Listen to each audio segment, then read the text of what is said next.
Good morning students, welcome to the class. पिछली बार हम आपके पास एक प्रॉब्लम छोड़ करके गए थे कि you have to tell us that why a horse has to apply a greater force to start the cart. कि जब एक घोड़ा एक छकड़े को स्टार्ट करने लगता है खींचने के लिए, उसको बहुत ज़्यादा ताकत लगानी पड़ती है। What is the reason behind that? आपको साइंस के हिसाब से जवाब देना था।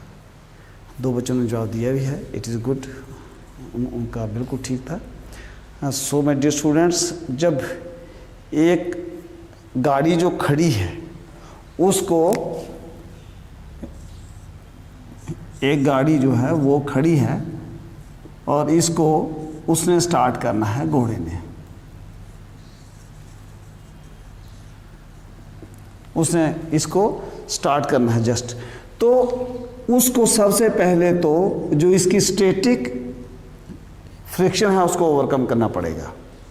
सो एक बात मैंने कल आपसे की भी थी कि अगर हम इसका ग्राफ बनाएं तो ग्राफ इसका ऐसे बनता है, ऐसे। यहाँ से लेकर अगर ये O है, ये A पॉइंट है, O से लेकर A तक तो है, तो ये एरिया आ गया हमारा स्टैटिक फ्रिक्शन का। यहाँ आ गई लिमिटिंग फ्रिक्शन। जैसे ही यहाँ से गाड़ी चलना स्टार्ट हुई तो उसको, तो जब लिमिटिंग फ्रिक्शन ओवरकम की है, उसके पास काइनेटिक फ्रिक्शन की हमारे पास ये BC की कर्व है। ये इसमें कोई आपको ज़्यादा जोर लगाने की जरूरत नहीं है। तो होता क्या है कि जब इस घोड़े को गाड़ी स्टार्ट करनी है खींचना, तो उसको पहले O से लेकर A तक जोर लगाना पड़ता है। यहाँ से यहाँ तक ज़्यादा इतना जोर लगाना पड़ेगा, so that this cart comes into motion, ये मोशन में आ जाए। जैसे ही ये मोशन में आ जाता है, लिमिटिंग फ्रिक्शन को ओवरकम कर लेता है, एक ओवरकम कर लेता है, तो फिर उसके बाद इतनी ज़्यादा उसको जोर लगाने की जरूरत नहीं है, क्योंकि हम जानते हैं कि जो हमारी काइनेटिक फ्रिक्शन होती है that is less than the static friction. जो हमारी काइनेटिक फ्रिक्शन होती है Fk, it is less than Fs। ये हमने कल किया था। सो अगर आपसे जो क्वेश्चन पूछा जाता है तो आपको कम से कम इसके लेवल पे आप इसका जवाब दे पाएँ। I hope that. Angle of friction, angle of friction में एक्सप्लेन करने के लिए एक आपके सामने एग्जांपल यहाँ पर रखता हूँ। सपोज ये हॉरिजॉन्टल सरफेस है, इसके ऊपर एक बॉडी हमने रखी है जो कि रेस्ट पे है। ये इसका बिल्कुल सेंटर है, तो सेंटर से इसका वेट जो है is equal to mg act कर रहा है वर्टिकली डाउनवर्ड, और इस सरफेस के परपेंडिकुलर ही ऊपर की साइड में R होगा, जिसको नॉर्मल रिएक्शन कहते हैं। अब हमने क्या किया, यहाँ से एक हमने फोर्स लगाई है, इधर को स्मॉल f में लिखता हूँ कि इस बॉडी को यहाँ से डिस्प्लेस करने के लिए। लेकिन ये बॉडी डिस्प्लेस हुई नहीं, क्योंकि स्टैटिक फ्रिक्शन इस पे थी। तो हम जानते हैं स्टैटिक फ्रिक्शन जो है तो इसके अपोजिट होगी। इसको मैं जो कैपिटल F के साथ लिख देता हूँ। स्टैटिक फ्रिक्शन लगी हुई थी, इसलिए ये बॉडी उधर रिमूव नहीं हुई, ये उसी जगह पे रह गई है। अब देखिए, एक हमारी फोर्स R इधर है, एक F इधर है, तो इनका रिजल्टेंट कहाँ होगा? आपने rectangular law of addition of vectors पढ़ा होगा। उसकी क्या डेफिनेशन आती है कि if it is possible for us to represent two vectors in magnitude as well as direction by the two adjacent sides of a parallelogram, then the diagonal drawn from the same point represents their addition, their resultant. Okay, तो हम क्या करेंगे, इसके parallel हमने यहाँ से हमने एक लाइन ड्रा की, इसके पैरेलल हमने यहाँ से एक लाइन ड्रा कर दी है। इसको नाम दे दो O, इसको नाम दे दो A, इसको नाम दे दो B, इसको नाम दे दो C। तो C और A को मिला दो आप जी। ये अब according to rectangular law of vector addition क्या होगा, OA प्लस OB का अगर हम कहते हैं, OA और OB का जो रिजल्टेंट है वो ये हो जाएगा OC। and let OC makes an angle theta with OA. I repeat myself, let OC makes an angle theta with OA, then theta is called as angle of friction. Theta is called as angle of friction. अब आप यहाँ से इसकी definition बनाइए। यहाँ definition क्या बनेगी? The angle between the normal reaction and the resultant of the force of static friction and the normal reaction is called as angle of friction. यहाँ से अगर आप बोलेंगे बड़े आसानी से याद होने वाला है कि the angle between the normal reaction and the resultant किसका? static friction and the normal reaction, इन दोनों का रिजल्टेंट जो हो उसका और इसका जो एंगल है इसके बीच, इसको हम एंगल ऑफ फ्रिक्शन कहते हैं। Angle of friction. अब एंगल ऑफ फ्रिक्शन यहां पर होगा किसके बराबर? अभी हम निकालेंगे भी एंगल ऑफ फ्रिक्शन। अब हम ये ट्रायंगल ले लो AOC, in triangle AOC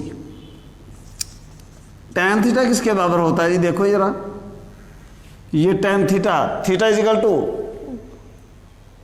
tan theta किसके बराबर होता है? परपेंडिकुलर बटे बेस। तो इसके सामने परपेंडिकुलर होगा, ये होगा AC और डिवाइडेड बाय AO।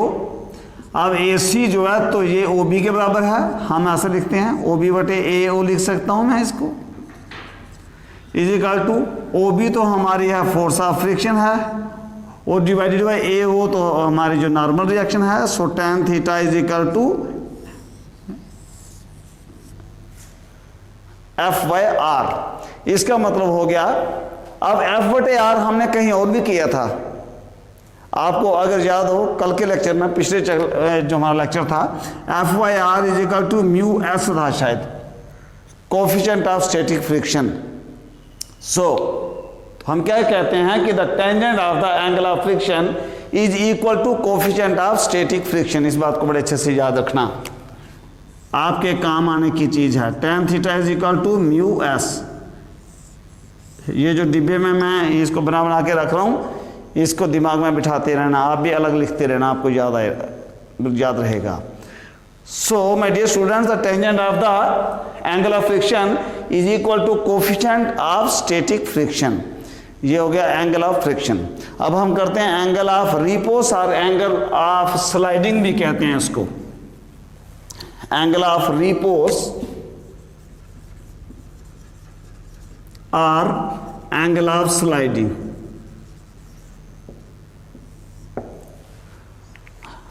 अब हम एक और केस लेते हैं, इसको मैं ऐसे रहने देता हूं। अब यहां मैं बनाता हूं एक, सपोज कर लो ये एक इंक्लाइंड प्लेन है,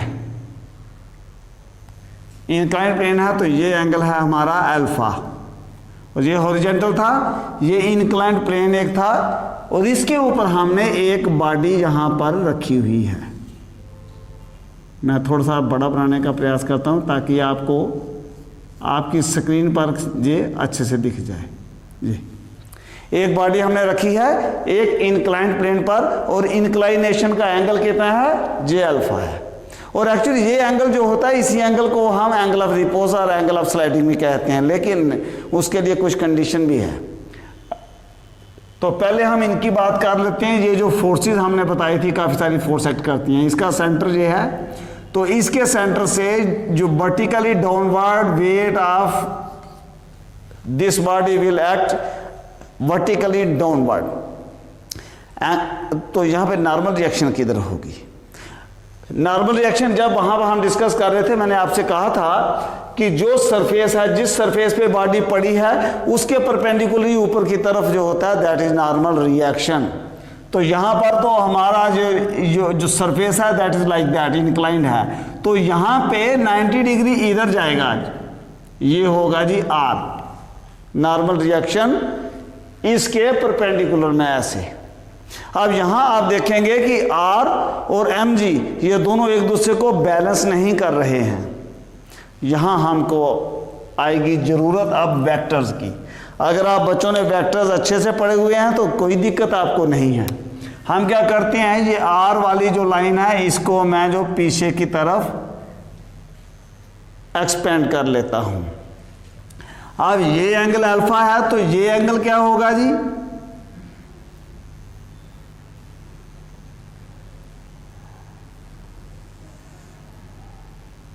ये एंगल अल्फा है तो ये भी अल्फा होना चाहिए। मैं आपको बताता हूं क्यों।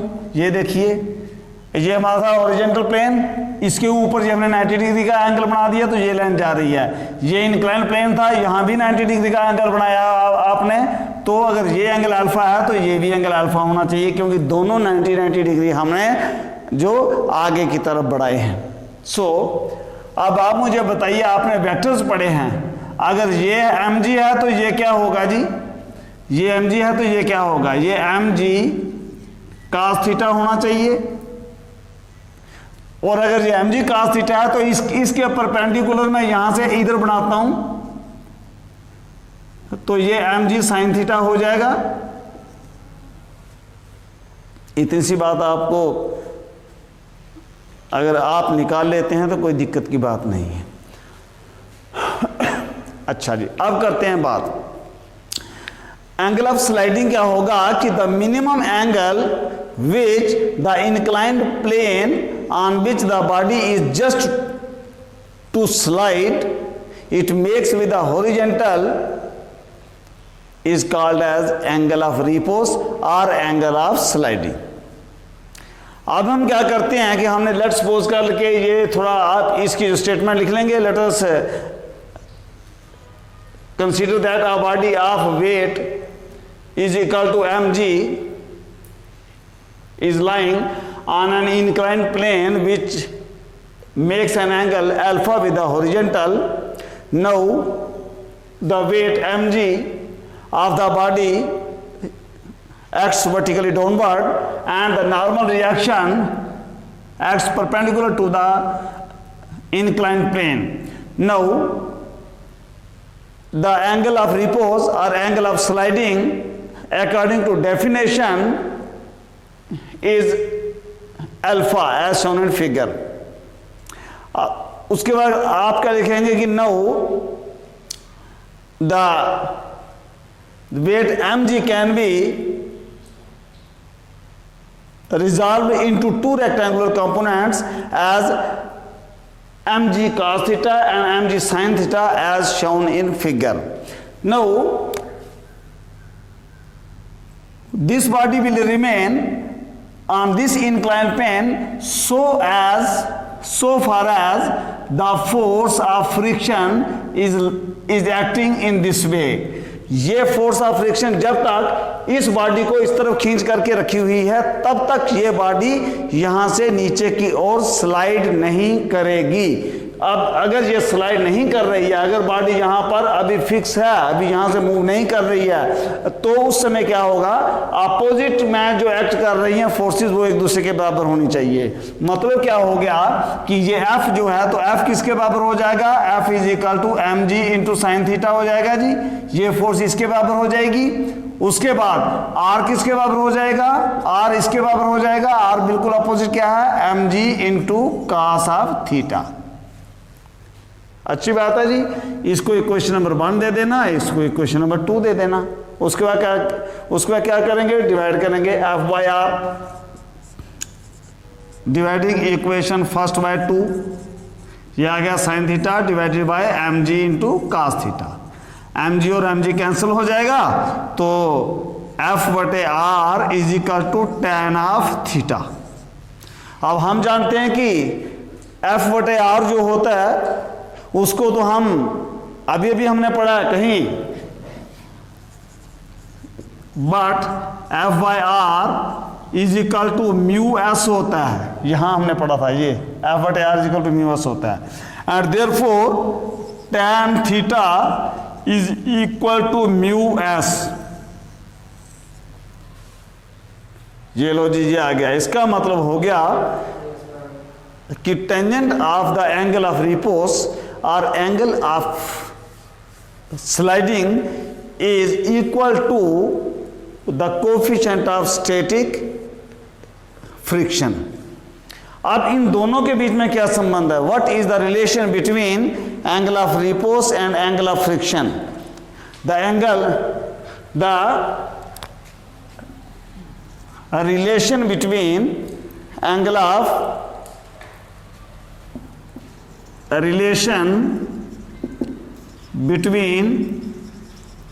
मैं यहां लिख देता हूं थीटा एंड अल्फा। थीटा हो गया एंगल ऑफ फ्रिक्शन और अल्फा हो गया एंगल ऑफ रिपोज। तो आप लिखेंगे वी नो दैट, अभी हमने निकाला है। अगर आपको थोड़ा इसका मेकअप बनाना पड़ जाए तो आपको मेकअप करना आना चाहिए लिखने का। आप थोड़ा अच्छे से लिखेंगे we know that as per the definition of the angle of friction, the tangent of angle of friction is equal to the coefficient of the static friction, that is tan theta is equal to mu s, and also we know that tan of alpha is equal to mu s. ये question number 1, ये question number 2। From question first and second we have tan theta is equal to tan alpha, which implies theta is equal to alpha।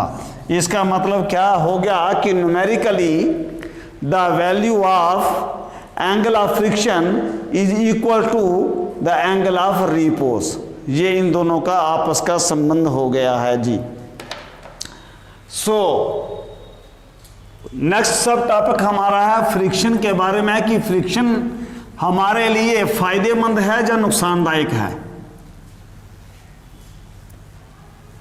Weather it is beneficial for us और is it harmful for us. तो एक word आता है कहीं कहीं कि friction is a necessary evil. Friction is a necessary evil, कि ये ऐसा भूत है, is a necessary evil। ये ऐसी बात है तो गलत है, हमारे लिए जरूरी है। अब हम बताएंगे आपसे, आपके साथ बात करेंगे कि ये क्यों हमारे लिए जरूरी है। ये एक नेसेसरी इवल इसलिए है क्योंकि इसके बिना हम कुछ भी काम नहीं कर सकते हैं। अगर मैं यहाँ खड़ा हूँ तो फ्रिक्शन है तो मैं चल पा रहा हूँ, अदरवाइज मुझे स्लिप लगती मैं गिर जाता। मैं इस मार्कर के साथ आपके सामने व्हाइट बोर्ड पे लिख पा रहा हूँ, इसलिए लिख पा रहा हूँ क्योंकि फ्रिक्शन है तो लिख पा रहा हूँ, अदरवाइज मैं नहीं लिख पाता। लेकिन इससे क्या होता है, एनर्जी वेस्ट बहुत ज़्यादा होती है। आपने देखा होगा हमारे शूज़ जो होती हैं, चप्पल जो होते हैं, उनके सोल घिस जाते हैं, हमारे कपड़े फट जाते हैं, गाड़ियों के टायर घिस करके फट जाते हैं, हमारी जितनी मशीनरी होती है चलने वाली उनके पुर्जे घिसते हैं और उनका वियर टियर होता है। कुछ देर के बाद उनको हमको चेंज करना पड़ता है, इसलिए उसकी वेस्टेज ऑफ एनर्जी बहुत ज़्यादा होता है। अब जब गाड़ियाँ चलती हैं, इंजन कोई भी चलता है, गर्म हो जाता है due to friction, energy waste होती है। तो इसलिए इसका फ़ायदा तो है लेकिन नुकसान भी है। अब हम करते हैं, पहले हम इसके करेंगे कि what are the advantages of friction. Advantages, इनके फायदे। अच्छा, नंबर 1 फायदा क्या होगा जी? आपके सामने अभी जो आपसे मैंने बात की कि मैं यहाँ खड़ा हूँ, मैं चल पा रहा हूँ ड्यू टू फ्रिक्शन है। तो नंबर फर्स्ट इसका फायदा यह है कि it is only due to friction that we are able to walk on the ground, otherwise हम खड़े नहीं हो पाते। जैसे एग्जांपल हमने दी थी कल, आप ही बच्चे जब आपकी लाइव क्लास थी तो आप बता रहे थे कि अगर हम घर में टाइल या मार्बल हमने डाला हुआ है और उस पर हमने पोछा लगाया है सुबह सुबह गीला गीला, और उसके ऊपर बच्चा दौड़ता है तो गिर जाएगा, बस क्यों? उस समय फ्रिक्शन कम होती है, स्मूथनेस होती है बहुत ज़्यादा। तो इसलिए it's only due to friction that we are able to walk on the surface of the earth. Number दो वही लेते हैं हम इसकी It's only due to friction that we are able to write with a chalk on a blackboard or with a marker on a whiteboard or with a pen in your notebook. ये friction के कारण है कि हम यहाँ लिख पाते हैं। नंबर 3, आपने देखा होगा, आप गाड़ी चलाते भी होंगे बच्चे काफ़ी सारे, और अगर आप खुद नहीं चलाते हैं गाड़ी में तो बैठते हैं। जब आगे मोड़ आता है तो गाड़ी को ब्रेक लगानी पड़ती है। ब्रेक क्या आपको मालूम है कैसे लगती है? उसमें ब्रेक जो होते हैं, शू पैड जो होते हैं लेदर, वो इसलिए गाड़ी के रिम को, गाड़ी के टायर को रोक पाते हैं क्योंकि फ्रिक्शन है। अगर फ्रिक्शन ना हो तो हमारी गाड़ी को ब्रेक नहीं लग सकता, रुक नहीं सकती। So it is only due to friction that a vehicle और a fast moving vehicle can stop by applying the brakes. अगर जब फ्रिक्शन ना हो तो हम ब्रेक नहीं लगा पाएंगे, गाड़ी रुकेगी नहीं। नंबर 4, आपने देखा होगा जब आपके घर में मिस्त्री जी आए होंगे काम करने के लिए लकड़ी वाला, तो वो कील लगाते हैं, जहाँ स्क्रू टाइट करते हैं। And so my dear student, it's only due to friction that screws and nails help और दे वर्क।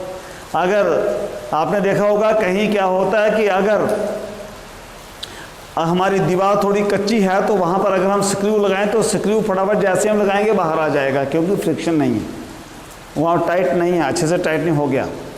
तो it is only due to friction that nails and screws can be derived in the wall or in the wood or in the plastic, whatever it is there. So ये कुछ हमारे 4 ये फायदे हो गए। उस 5वां एक और लिख लेते हैं। आपने शूज़ के लेसिस बांधे होंगे, और अगर फ्रिक्शन ना हो तो क्या आपके शूज़ के लेसिस बंध पाएंगे? आपने देखा होगा जब बारिश के, जैसे आज बारिश हो रही है, अब बारिश के दिनों में आपके शूज़ के लेसिस खुल जाते हैं अपने आप, क्योंकि जैसे ही बारिश होती है तो स्मूथनेस हो जाती है वहाँ पर, तो नाट जो है आपके लेसिस की वो अपने आप खुल जाती है। And so it's only due to friction that the laces of the shoes can be knot, उनको हम बांध पाते हैं। अगर फ्रिक्शन ना होती तो हम उनको बांध ही नहीं पाते। चलो एक और करवा देता हूँ। आपने देखे होंगे बेल्ट, मूविंग बेल्ट्स, आटा चक्की जब होती है जहाँ, वहाँ पर आपने देखा होगा कि एक मोटर लगी रहती है एक किनारे पर, और इस तरफ आटा चक्की है, और 2 पुलीज लगी रहती हैं, एक मोटर पर और एक आटा चक्की के साथ, और एक मूविंग बेल्ट होती है जिसको हमारे डोगरी या पहाड़ी भाषा में पटा कहते हैं। और वो बेल्ट जो होती है, जो पटा जो है, वो काफ़ी टाइट करके उन दोनों पे और एक दूसरे के अलाइनमेंट का में जो बिल्कुल सीधे करके लगाया जाता है, सो दैट कि जब मोटर की पुल्ली घूमती है उसके ऊपर जो बेल्ट चढ़ी हुई है वो भी मूव करती है, but it is only due to friction that this belt can move over the pulley of that motor as well as on that चक्की और the other pulley of whatever we are having with it। वो उसके साथ कोई और machine भी हो सकती है। चक्की की इसलिए मैं एग्जांपल दे रहा हूँ क्योंकि हमारे गांव में तकरीबन ये देखने को मिल जाती है। और अगर वो जो हमारा पटा है, जो हमारी बेल्ट है, उसके बीच फ्रिक्शन कम हो जाए तो क्या होगा, उधर हमारी मोटर घूमती रहेगी लेकिन हमारी चक्की नहीं चलने वाली है। और कहीं अगर ऐसा हो भी जाता है तो आपने देखा होगा अंकल जो वहाँ पर होते हैं तो वो क्या करेंगे, मिट्टी या रेत लेकर के वो उस पट्टे के ऊपर डालेंगे सो दैट कि वो रफ हो जाए, उसकी स्मूथनेस ख़त्म हो जाए, तो उसकी फ्रिक्शन अच्छी से अच्छी हो जाए, बढ़ जाए, तो वो उसके ऊपर आराम से मूव कर पाए। So these were the some of the advantages of friction. Now अब हम चलते हैं what are the disadvantages of the friction. इसके डिसएडवांटेजेस भी हैं। अब जहाँ ही इनका फ़ायदा है वहाँ इसका नुकसान भी है। Disadvantages of friction. नंबर 1, तो नंबर 1 हम बात करते हैं। हमने आपसे कहा था कि आपके चप्पल के शूज़, सोल्स नीचे वाले और जा आपके शूज जो होते हैं वो घिस जाते हैं नीचे से, only due to friction. So wear and tear of our shoes and slippers are due to friction.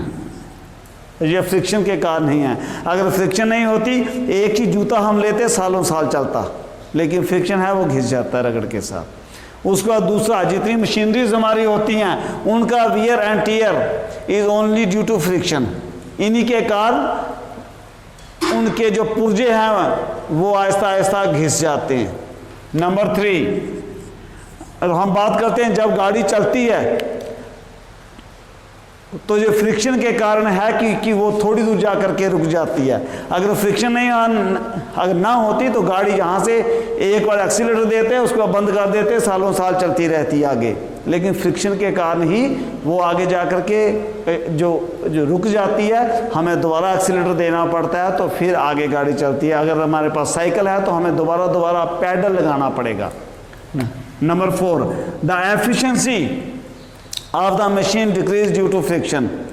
अब इंजन आपने देखा होगा, उस समय क्या होता है, फ्रिक्शन होती है, फ्रिक्शन के कारण वो इतना चल नहीं पाता, एफिशिएंसी उसकी इतनी मिल नहीं पाती। जितना उसके बीच में हम पेट्रोल डालते हैं, जितना इंजन घूमता है, इतना उसकी एफिशिएंसी आगे हम शो नहीं हो पाती। It is only due to different parts. वो चलो आगे बात करते हैं। It's only due to friction that the efficiency of a machine decreases और रिड्यूसेस। नंबर 5, अब हम बात करते हैं कि जो हमारी मशीन्स होती हैं उनमें डिफरेंट मूविंग पार्ट्स होते हैं, और वो मूविंग पार्ट क्या होते हैं, जब एक दूसरे के साथ रगड़ खाते हैं तो ड्यू टू फ्रिक्शन वो घिस जाते हैं, वियर एंड टियर उनका हो जाता है, और घिसने के बाद हमको उनको चेंज करना पड़ता है। और and it's only due to friction that we are compelled to change those parts which continuously move inside the machine. जो उसके बीच में तकरीबन मूव करते रहते हैं उनको हमको चेंज करना पड़ता है। एंड नंबर 6, उसके भी 6 किए थे, इसके भी हम 6 ही करते हैं कि जब मशीन चलती है तो उसमें फ्रिक्शन के कारण काफ़ी सारी एनर्जी वेस्ट हो जाती है in the form of heat. Engine कोई भी आपने देखा होगा, वो जब चलता है, जब स्टार्ट करते हैं गाड़ी को तो थोड़ी देर के बाद गाड़ी का इंजन गर्म हो जाता है। आजकल तो काफ़ी सोफिस्टिकेटेड इंजन आ गए, अदरवाइज पहले ये ज़माना हुआ करता था कि गाड़ी जब गर्म हो जाती थी रोक करके पानी डालते थे उसके ऊपर, जस्ट स्टार्ट करके रख देते थे कि आप जो ठंडी हो जाए फिर चलेगी आगे। मतलब कहने का है हमारा कि फ्रिक्शन के कारण ही उस गाड़ी की बहुत ज़्यादा एनर्जी वेस्ट हो जाती है in the form of the heat. और अगर कई बार हम उसके बाद उसकी केयर नहीं करें, वो हीट होने के बाद भी, तो उसके पार्ट्स सड़ जाएंगे, जल जाएंगे उसके पार्ट्स। तो इसलिए these are some of the disadvantages of the friction. अब हम ये बात आती है कि क्या हम फ्रिक्शन को ख़त्म कर सकते हैं? नो, हम इसको फ्रिक्शन को ख़त्म नहीं कर पाएंगे, हम इसको रिड्यूस कर पाएंगे। And so what are the methods of reducing friction? Methods of reducing friction. इस फ्रिक्शन को कम कैसे करेंगे? नंबर 1,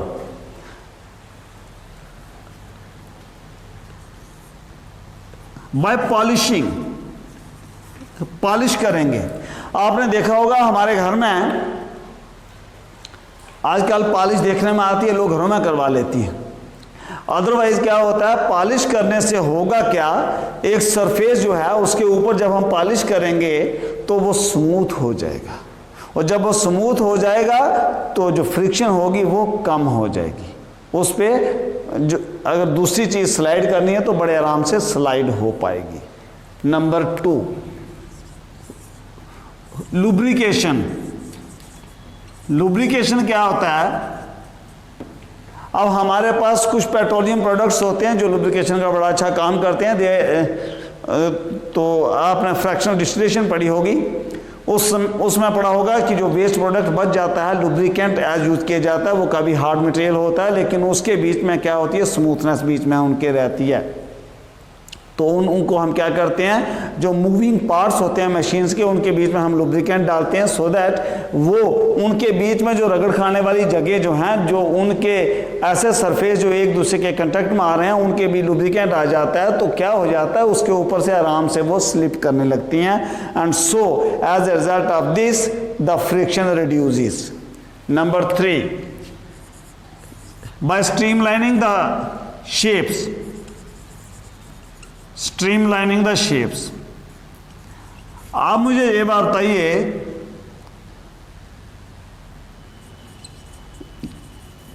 कि आपने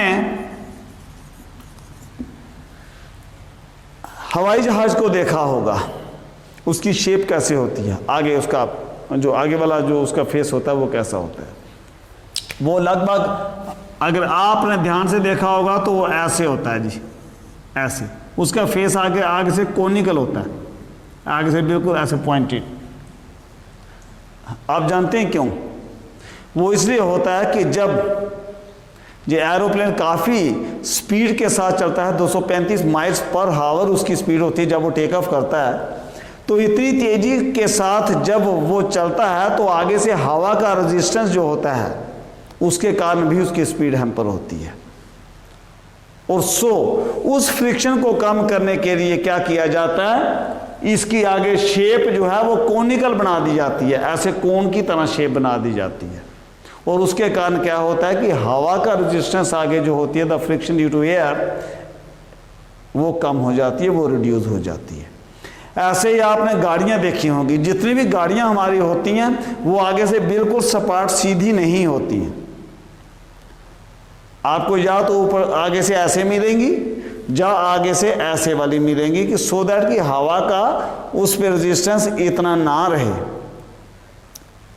उसके बाद चौथी चीज है, आपने कैरम बोर्ड खेला होगा, उसमें पाउडर डालते हैं, उसका क्या काम होता है, जो आपके स्ट्राइकर होते हैं, जो गोटियां होती हैं, वो आपका जो वुडन कैरम बोर्ड है उस पर अच्छे से स्लाइड करें, फ्रिक्शन उसकी कम हो जाए, इसलिए आप पाउडर डालते हैं उसमें।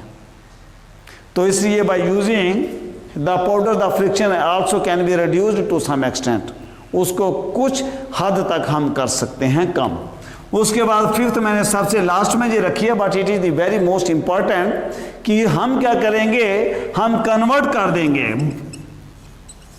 That is by converting the sliding friction into rolling friction. हम क्या करेंगे, स्लाइडिंग फ्रिक्शन को रोलिंग फ्रिक्शन में कन्वर्ट कर देंगे। आपके दिमाग में आएगा ये कैसे हो सकता है। आपने बॉल बेयरिंग का नाम सुना है क्या? बॉल बेयरिंग, अब क्या होता है, सपोज कर लो कोई दो पार्ट्स जो हैं जो एक दूसरे के साथ स्लाइड करने वाले हैं, एक चीज हम उसमें यूज करते हैं जिसको बॉल बेयरिंग कहते हैं। बॉल होते हैं, बॉल जैसे स्फेरिकल बॉल होते हैं। तो क्या होगा कि एक ये आपका सरफेस है, एक ये सरफेस है आपका, और ये दो सरफेस क्या हैं, ये ऐसे हैं जो एक दूसरे के ऊपर स्लाइड करने वाले हैं। अब चूंकि स्लाइड करने वाले हैं तो इनके बीच में स्लाइडिंग फ्रिक्शन होगी, तो हम क्या करेंगे, इनके बीच में छोटे छोटे बाल हम लगा लेंगे, ऐसे ऐसे ऐसे ऐसे लगा लेंगे छोटे छोटे बाल। अब होगा क्या कि जब ये चीज बीच में से मूव कर रही है ऐसे, तो ये बाल घूमना स्टार्ट हो जाएंगे। तो हमारी जो स्लाइडिंग फ्रिक्शन थी उसको हमने कन्वर्ट कर लिया इनटू रोलिंग फ्रिक्शन। अब ये बाल घूम रहे हैं, सारे रोल कर रहे हैं। तो मेरे पास एक मेरे बेटे ने ले भी आया है, तो ये मैं आपको आपकी स्क्रीन पे दिखा सकता हूं। ये एक बॉल बेयरिंग है, ये बॉल बेयरिंग है। इसके ऊपर अगर ये यहाँ पर ये देखिए, तो ये बीच में से घूमते हैं। ये देखिए, मैं अंदर वाला इसका जो पार्ट है वो घुमा रहा हूं, तो आपको बाल घूमते घूमते नजर भी आएंगे। So by using of these ball bearings the sliding friction can be converted into rolling friction, और ये दड़ दड़ घूमेंगे एकदम।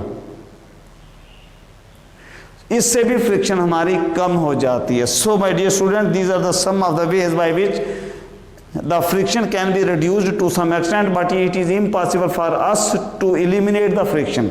हाँ, फ्रिक्शन को कभी भी बिल्कुल ख़त्म नहीं कर पाएंगे, हाँ उसको हम जो रिड्यूस कर सकते हैं, कम कर सकते हैं। So my dear student, this was all about the friction, and now next time when we shall meet we will study what happens when a vehicle runs on the road and we are having a turn on that road। जब एक कोई गाड़ी road पे जा रही है, उसके आगे टर्न आ जाए गोल, उस समय क्या होगा? आपका जवाब तो ये होगा, सर क्या होगा? मोड़ काट लेंगे। तो आपने देखा होगा कई बार क्या होता है, जो सड़क होती है, सड़क पे मोड़ जब काटते हैं तो साइड से बड़ी ऊंची सी होती है, और आप कहते होंगे क्या दिमाग ख़राब है इनका, टेढ़ी कर दी रोड यहाँ से। ऐसा नहीं होता। तो उसके बारे में हम नेक्स्ट लेक्चर में आपके साथ डिस्कशन करेंगे कि व्हाट हैपन्स। तो वो उसकी जो बैंकिंग होती है, जो उसको टेढ़ा किया जाता है, क्यों किया जाता है, तो किस हिसाब से किया जाता है, तो क्या हमारे पास कंडीशन रहेंगे कि जब हम गाड़ी लेकर के जाएंगे, गाड़ी की कितनी स्पीड होगी कि वहाँ से मुड़ जाएगी, अगर प्लेन है तो, अगर बैंक्ड है तो। इस पे हम नेक्स्ट लेक्चर में आपके साथ बात करेंगे। Till then thanks for attending the class. If you are having any confusion in your mind, feel free to put it in the comment box and I will try my best to explain all that in the next lecture.